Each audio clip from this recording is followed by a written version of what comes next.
Assalomu alaykum. 91-masalani ishlanishini ko'rib chiqamiz. Eritmaga 400 gramm suv qo'shilganda moddaning massa ulushi 3 marta kamaydi. Hosil bo'lgan eritmaning massasini hisoblang.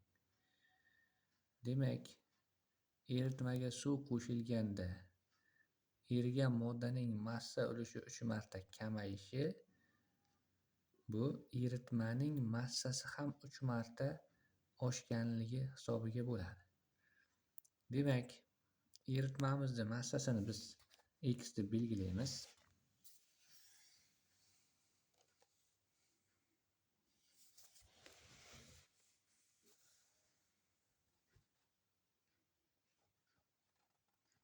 X deb belgiladik. Unga 400 gramm suv qo'shildi va natijada eritmamizning massasi 3 marta oshdi. Bu degani eritmamiz dastlabki massasi x ga teng edi, so'ng 3x ga aylandi. Demak, eritmamizning dastlabki massasi va unga 400 gramm suv qo'shildi. Bu endi eritmamizning massasi 3 karra oshdi.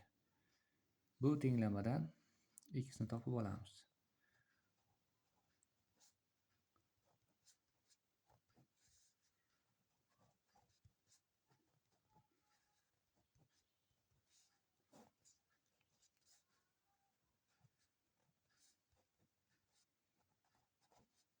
Bizdan so'ragan, hosil bo'lgan eritmani massasini so'ragan.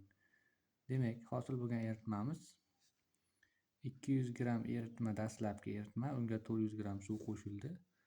600 gramm eritma hosil bo'lgan ekan.